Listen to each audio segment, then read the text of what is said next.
The security guards did not look friendly. Kyle Martinez noticed this the moment he stepped off the transport shuttle. Their crystalline armor caught the station's blue lighting, making them look like walking sculptures of ice and anger. Behind them, the Velari diplomatic station stretched out in elegant curves that seemed to grow rather than be built. Kyle adjusted his uniform collar. He had been to this station 4 times before. Every previous visit involved polite conversations about trade routes and cultural exchange. The guards had always been present, but distant. Today they moved toward him with purpose. "Ambassador Martinez," the lead guard said in precise but accented English, "you will come with us immediately." Kyle exchanged glances with Claire Bennett, the senior ambassador who had arrived on the same shuttle. Claire had 20 years of diplomatic experience across a dozen species. The concern in her eyes made Kyle's stomach tighten.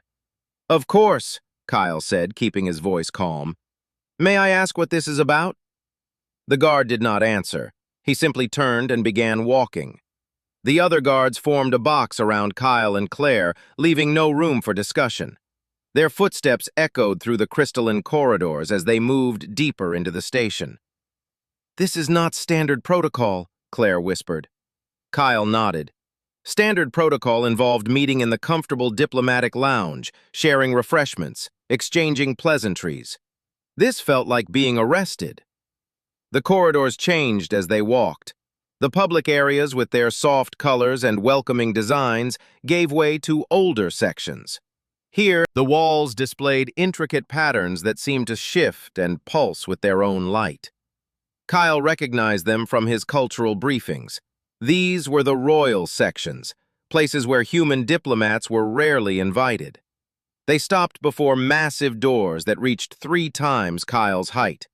The surface showed carved scenes of Velari history, wars and treaties and moments of significance that predated human spaceflight by millennia. The doors opened silently. The throne room took Kyle's breath away. The ceiling curved overhead like the inside of a crystal geode, each surface reflecting and refracting light until the whole space seemed to glow from within. At the far end, elevated on a platform of white stone, sat the throne. Queen Rashiva stood before it. Kyle had seen images of the Velari queen, but nothing prepared him for her presence in person. She stood nearly 8 feet tall, her crystalline skin shifting through shades of deep blue and silver. Patterns of bioluminescence moved across her body like living tattoos, complex designs that spoke of age and power and authority. Her eyes, multifaceted like gems, fixed on Kyle with an intensity that made him want to step back. He did not step back. He bowed instead, the formal bow he had practiced for meeting Velari royalty. "Your Majesty," he said, "we are honored by this audience." "Honored?"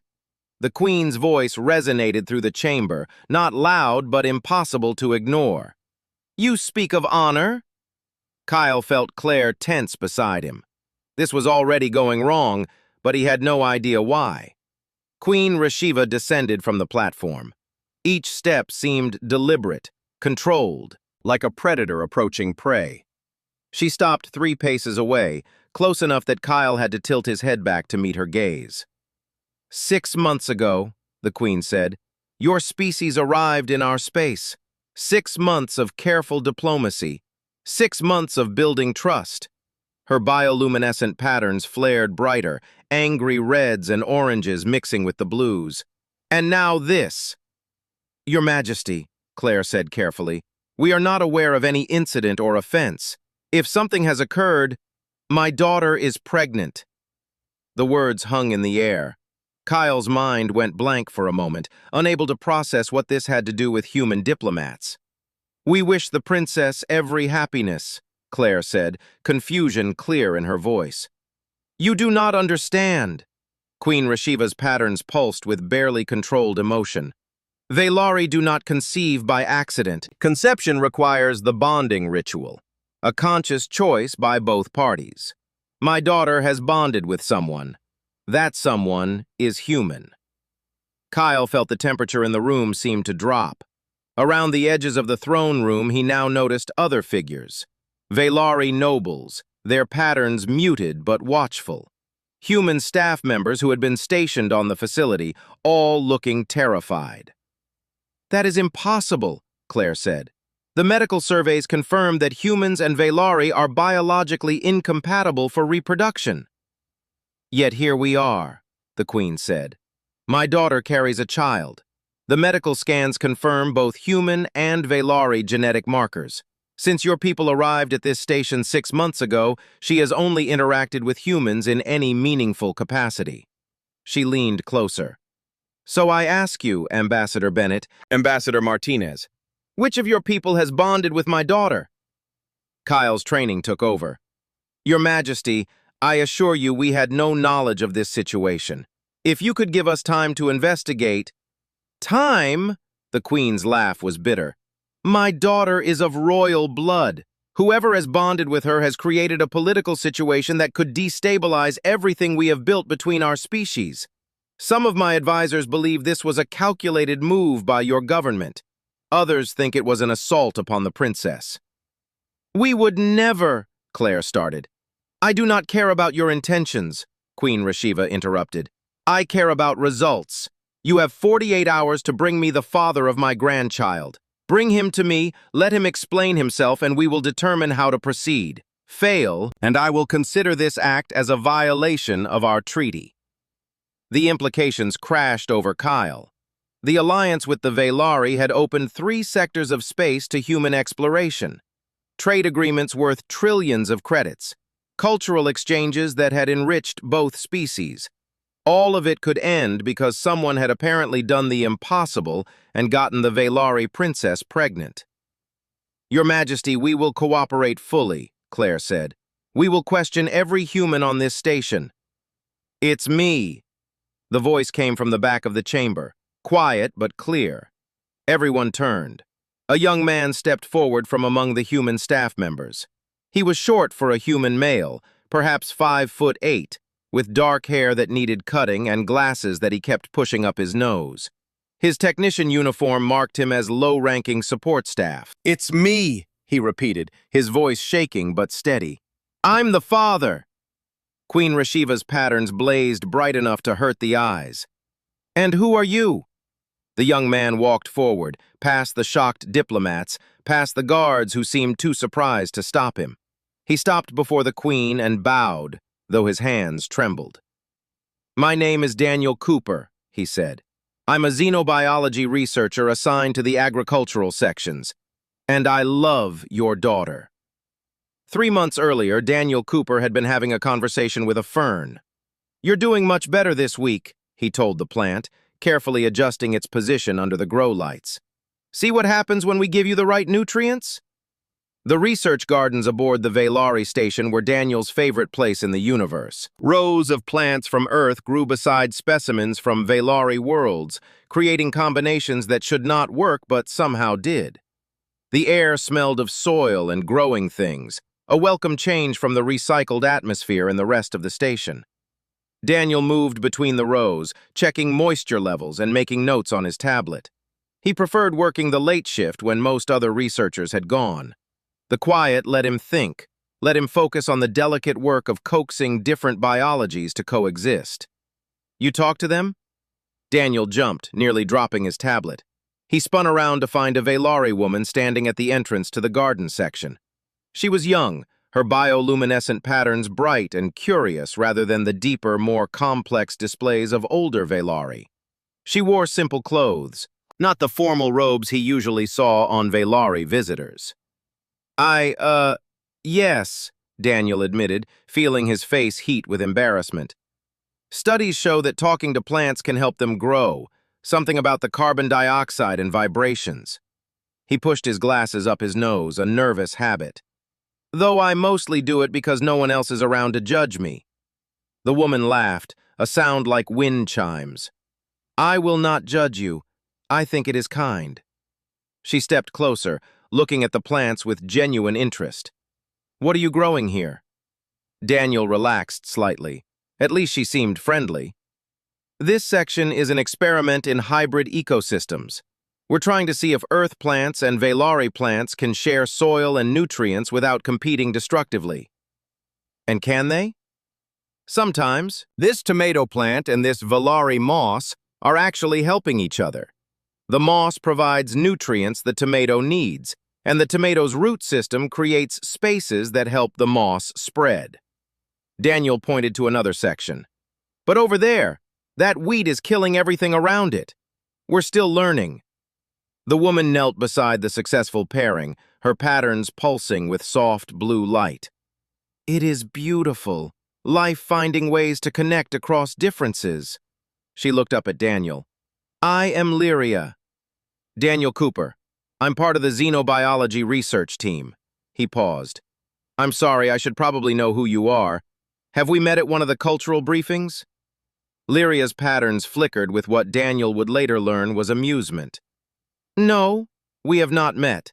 I do not attend many briefings. Over the following weeks, Lyria returned to the gardens nearly every evening.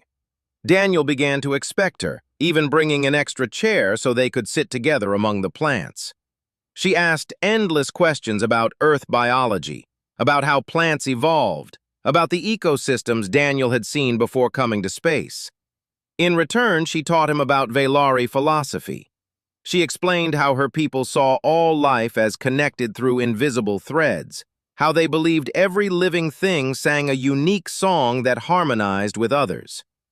Your plants prove it, she said one evening, gesturing to the thriving hybrid sections. They sing together now. Daniel found himself looking forward to her visits more than anything else in his day.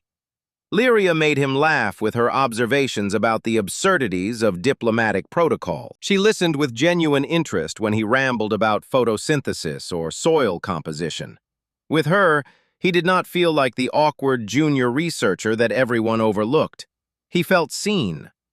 1 month into their friendship, Daniel brought seeds from Earth that his mother had sent. Sunflowers, he explained, showing Lyria the packet. They were my favorite as a kid. They grow tall and always turn toward the sun. Like hope, Lyria said softly, always reaching for light. They planted the seeds together, their hands brushing in the soil. Daniel felt a small electric tingle at the contact, saw Lyria's patterns pulse brighter for just a moment. Daniel, she said quietly, not looking at him, do you ever feel lonely here, so far from your home? He considered the question. Sometimes, but less lately. I feel lonely often, Lyria admitted. Even surrounded by people, I feel alone, until I come here. Daniel did not know what to say to that. He simply moved his hand closer to hers in the soil, letting their fingers touch. They sat that way for a long moment, quiet among the growing things. As weeks passed, their conversations grew deeper. Lyria spoke carefully about her life, about expectations and duties that weighed on her. She never quite explained what those duties were, and Daniel never pushed.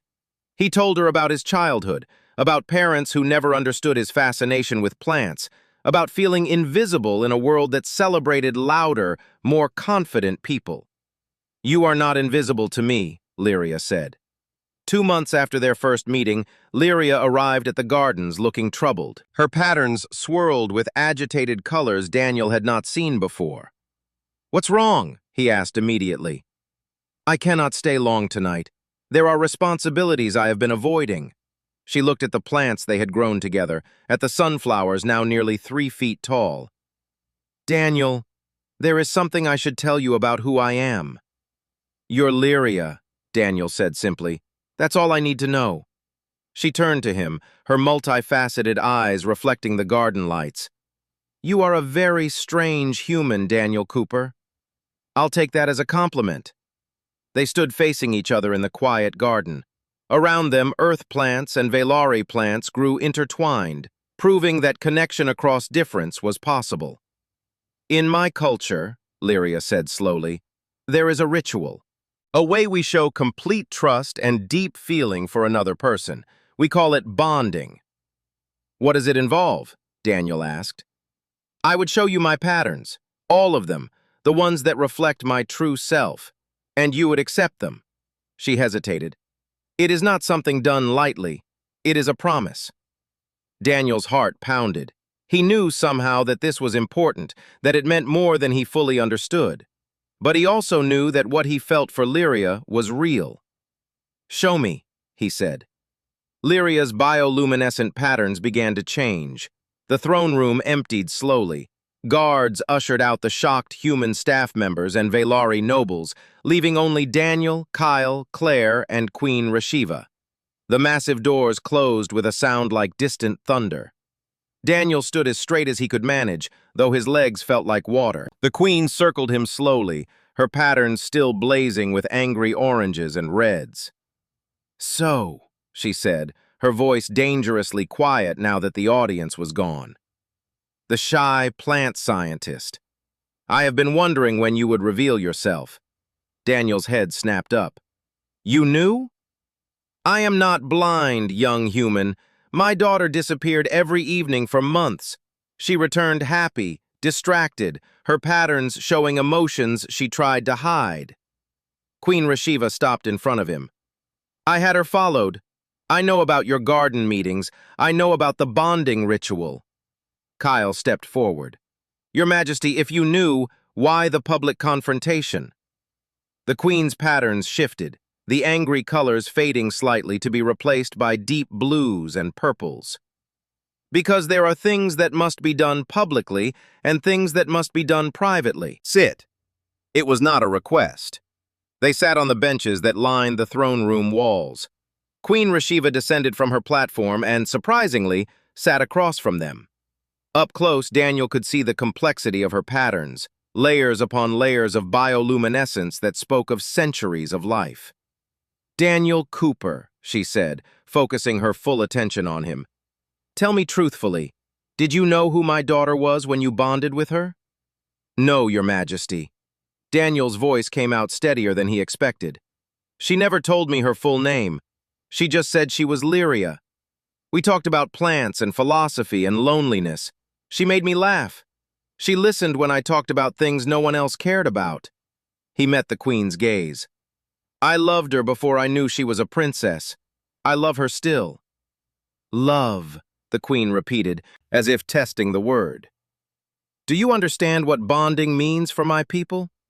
It is not your human dating or casual relationship. When a Velari bonds, we share our life force. We become connected at a level your species does not have words for." "Lyria tried to explain it," Daniel said. "I know I probably did not understand everything, but I understood it was important.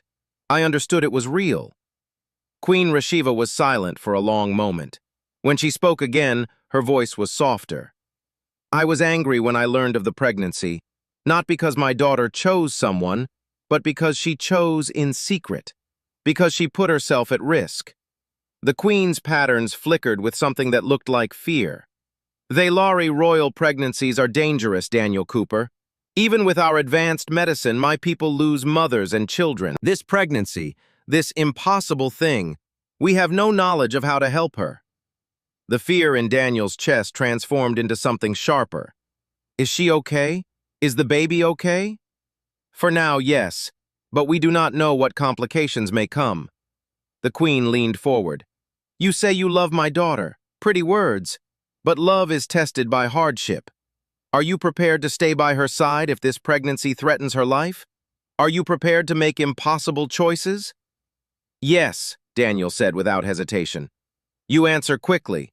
Too quickly, perhaps. You do not know what you are promising." "Maybe not," Daniel admitted. "But I know Lyria. I know she is strong and kind and braver than anyone I have ever met. I know she stayed quiet about the pregnancy to protect me from exactly this situation. I know that whatever comes, I want to face it with her." Claire spoke carefully. "Your Majesty, from a diplomatic perspective, what is the path forward? You mentioned advisors who see this as a political maneuver or an assault. How do we address those concerns?" The queen's patterns shifted to something more calculating. "That is the question, is it not? My daughter is third in line for the throne. Whoever bonds with her enters the royal family, with all the responsibilities and scrutiny that entails. Our council of matriarchs must approve such bonding. They must be convinced that this human is worthy." "How do we convince them?" Kyle asked. You do not. He does. Queen Rashiva pointed at Daniel. In 3 days you will appear before the Council of Matriarchs. They will question you. They will test you. They will determine if your bonding to my daughter is genuine or if you are an opportunist who seduced a lonely princess. Daniel felt his mouth go dry. What kind of tests? That is for them to decide. But I will tell you this. The matriarchs are old, powerful, and they do not trust easily. Especially not humans they have just met. The queen stood. You have much to learn in very little time. Our customs, our history, our expectations for royal consorts. I will help him prepare, Claire said immediately. As will I, Kyle added. Queen Rashiva studied them both. Why? He is a junior researcher. You are important diplomats. His failure will not reflect well on humanity's alliance with us. Because he is human, and we protect our own, Claire said firmly. And because from what I have seen, he genuinely cares for the princess. That is worth fighting for. The queen's patterns flickered with something that might have been approval. Very well. You have 3 days. She turned to Daniel. First, you will see Lyria. She has been asking for you since the pregnancy was confirmed. I kept you apart because I was angry, but I see now that was perhaps cruel to you both. Daniel's heart leaped. I can see her? Under guard, yes. And Daniel Cooper?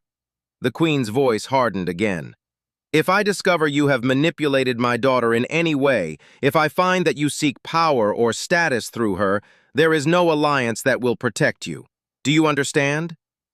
I understand, Your Majesty. Then follow the guards. They will take you to her chambers. As Daniel stood to leave, the queen spoke once more. My daughter chose you for a reason. I hope for both your sake that you prove worthy of that choice. The guards led Daniel through corridors he had never seen before. The walls here displayed living crystal formations that pulsed with soft light, creating patterns that seemed to breathe. His heart hammered so hard he thought the guards might hear it.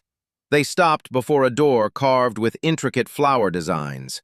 One guard placed his hand against the surface, and it dissolved into particles of light before reforming behind them as they passed through. Lyria stood by a window overlooking the stars. She turned as Daniel entered, and her patterns flared bright with emotion. She looked the same as always, beautiful and kind. But now Daniel could see the slight curve of her belly beneath her flowing clothes. Daniel, she whispered. The guard stepped back but remained in the room. Daniel did not care. He crossed to Lyria and took her hands in his. They were warm, humming with the energy that made her patterns glow. I am so sorry, Lyria said, her voice breaking. I should have told you who I was. I should have explained everything before the bonding. I was selfish, and now you are in danger because of me. Stop, Daniel said gently. I am not sorry. Not about knowing you, not about the bonding, not about any of it. But the council, my mother, everything that is coming.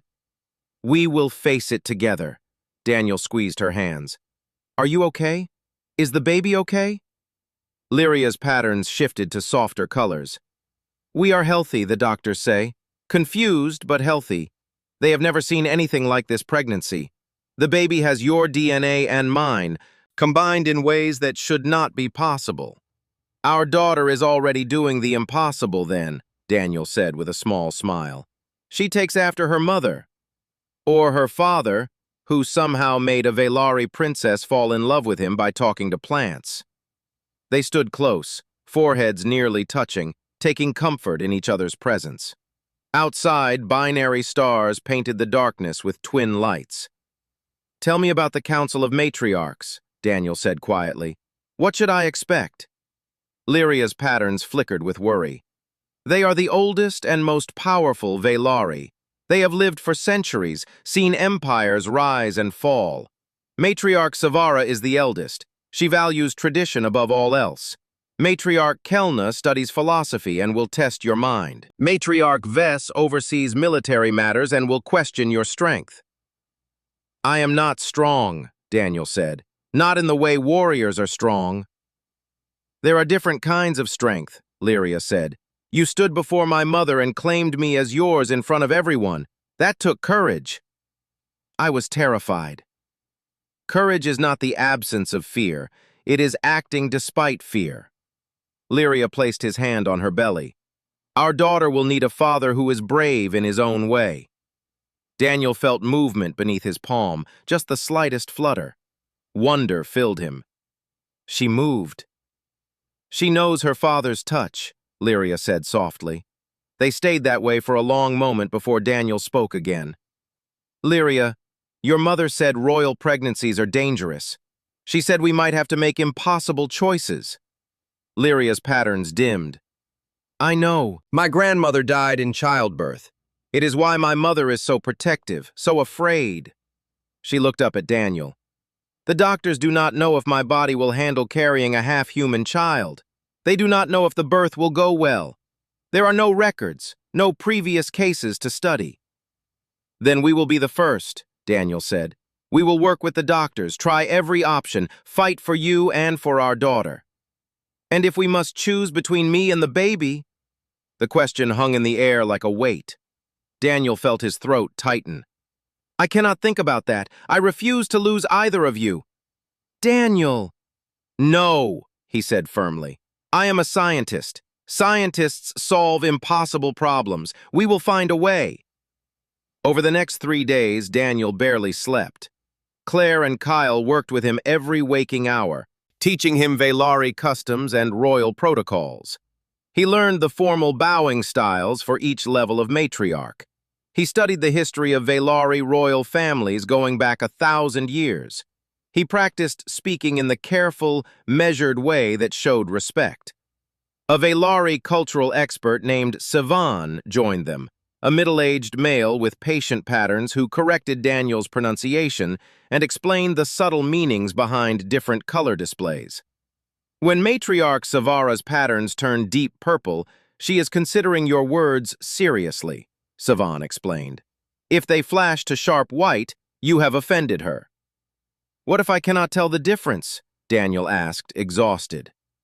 Then you will fail, Sivan said simply. The matriarchs expect competence. On the evening before the council meeting, Lyria sent Daniel a note through the guards. It contained a small crystal that pulsed with her unique pattern signature. Hold this when you face the council, the note read. Let it remind you why you are fighting. The morning of the council meeting arrived too quickly. Daniel stood before a mirror in the quarters they had given him, wearing formal clothes that Claire had acquired.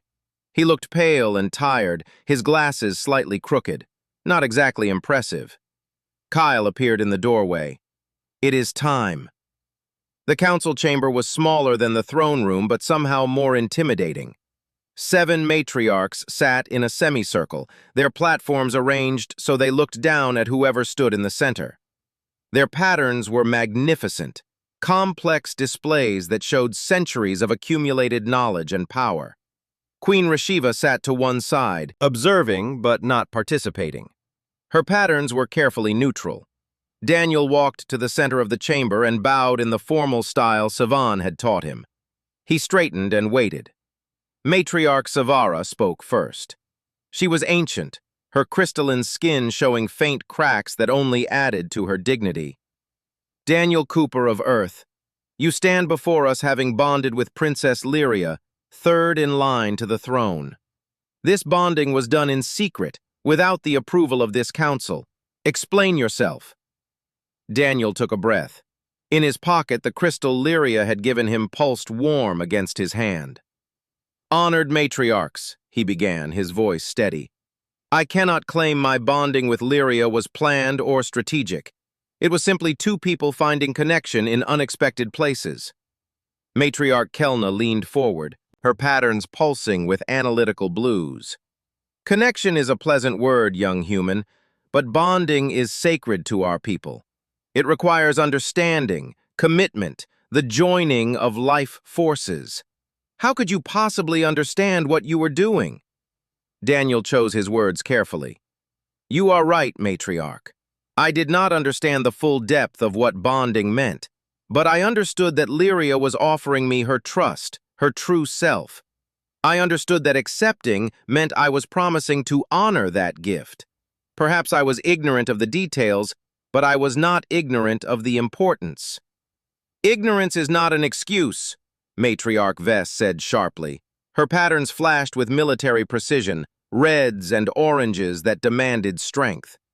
You have created a political situation that affects 2 species. You have put the princess at medical risk. What can you possibly offer that makes you worthy of such disruption? This was the question Daniel had dreaded. What could he offer? He was not wealthy or powerful. He was not a skilled warrior or influential diplomat. He was just a scientist who talked to plants. I offer myself, Daniel said quietly. I cannot give Lyria political advantage or military strength. I cannot offer wealth or status. But I can offer her a partner who sees her as a person, not a princess. Someone who values her thoughts and listens to her dreams. Someone who will stand beside her through whatever comes. Pretty words, Matriarch Savara said, her patterns unreadable. But words are wind. How do we know your connection is genuine? You could give him the Karesh Val, a voice said from the side. Everyone turned. Queen Rashiva had spoken, her patterns carefully controlled. Matriarch Savara's patterns flashed bright. The trial of roots? That has not been performed in over a century, and never with a human. Exactly why it would prove the truth, Queen Rashiva said. If their bonding is genuine, their patterns will synchronize. If it is false, the trial will reveal it. Daniel looked at Kyle and Claire, who sat in the observation area. Claire's face had gone pale. Whatever this trial was, it clearly worried her. Matriarch Kelna studied Daniel with her multifaceted eyes. Do you even know what the Karashval requires, human? No, Matriarch, Daniel admitted. It is a deep meditation where bonded pairs merge their consciousness through their connection. Your minds would touch, your memories and emotions would flow between you. If your bonding is true and strong, you will synchronize. If it is weak or false, the rejection could damage you both mentally. She paused. No human has ever attempted this. We do not know if your neurology can handle it. Daniel felt fear crawl up his spine. But he thought of Lyria, of their daughter, of the life they could have together if he could just prove himself. I will do it, he said. Daniel, no! Claire called from the observation area. We do not know the risks. I will do it, Daniel repeated louder this time. If it proves our connection is real, then I will take the risk. The matriarchs conferred among themselves in their own language, their patterns flashing in rapid conversation. Finally, Matriarch Savara nodded. Bring the princess, she commanded. Guards left and returned minutes later with Lyria. She looked at Daniel with worry and pride mixed in her patterns. You do not have to do this, she said as she took her place beside him. Yes, I do, Daniel said. For us, for our daughter. They sat facing each other on cushions that the guards provided. A Velari chanter entered, an old female whose voice could produce the harmonic frequencies needed for deep bonding meditation. Her song began, low and resonant, filling the chamber with sound that seemed to vibrate in Daniel's bones. Look at me, Lyria said softly. Focus only on me. Daniel looked into her eyes. The world around them began to fade. The chanting grew louder, or perhaps it was just that his awareness of everything else was shrinking. Lyria's patterns began to pulse in rhythm with the song. Then something shifted. Daniel felt himself falling inward, through layers of consciousness he had not known existed. Suddenly he was not just seeing Lyria's memories, he was experiencing them. He felt her childhood loneliness, the weight of expectations placed on her from birth. He felt her fear of never being seen as just herself. He felt her joy the first time she heard him talking to plants, the relief of finding someone who did not want anything from her except her company. And Lyria was in his mind, too. She felt his awkward childhood, his parents' disappointment that he preferred books to sports. She felt his wonder at discovering that plants were not simple things but complex, communicating organisms. She felt his loneliness working late shifts because he had no one waiting for him. She felt the exact moment he had fallen in love with her, standing in the garden among the sunflowers. But there was something else. A third presence, small but growing. Their daughter, somehow aware even in the womb, was acting as a bridge between them. Her consciousness, still forming, carried traits of both species. She was connecting Daniel's human neurology to Lyria's Velari patterns, translating between them. Daniel felt his skin begin to tingle. He looked down and gasped. His arms were glowing. Bioluminescent patterns, faint but unmistakable, were appearing on his human skin. They pulsed in rhythm with Lyria's patterns, creating a harmony that grew stronger with each beat.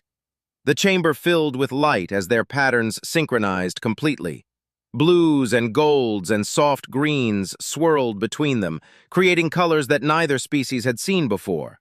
The chanting stopped. The meditation ended. Daniel and Lyria sat gasping, still holding hands, their patterns still glowing in perfect harmony. Matriarch Savara stood slowly. Her ancient patterns pulsed with something that might have been awe. "I have lived 600 years," she said quietly. "I have never seen synchronization like this, not even between two Velari." "The child is facilitating it," Matriarch Kelna said, wonder in her voice. "She carries both biologies. She is the bridge." Matriarch Vess approached Daniel, studying the patterns on his skin. "Remarkable. The human has developed bioluminescence in response to the bonding. This should not be possible." "And yet it is," Queen Rashiva said, a hint of pride in her voice. Matriarch Savara looked at each of the other matriarchs in turn. One by one, they nodded. She turned back to Daniel and Lyria. "The Council recognizes your bonding as genuine and true. Daniel Cooper of Earth, you are accepted as consort to Princess Lyria. Your child will be recognized as a member of the royal family." She paused. "You have shown us something we thought impossible. Perhaps that is exactly what our peoples need." Daniel felt tears on his cheeks. Lyria's patterns blazed with joy. Queen Rashiva stood and approached them. She placed a hand on each of their heads, a traditional Velari blessing. "Welcome to the family, Daniel Cooper. You have a very interesting life ahead of you."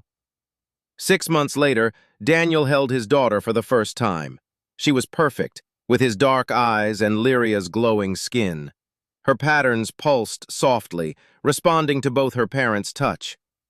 "What should we name her?"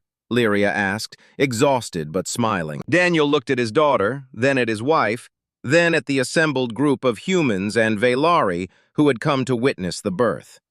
Queen Rashiva stood beside Kyle and Claire, all of them watching with wonder. "Hope," Daniel said. "Her name is Hope." Because that was what she represented. Hope that different peoples could find common ground. Hope that love could bridge any divide. Hope that the future would be brighter than the past. Little Hope opened her eyes and her patterns flared bright, as if agreeing with her name. And in that moment, standing in a hospital room surrounded by two species learning to be one family, Daniel knew that every risk had been worth it.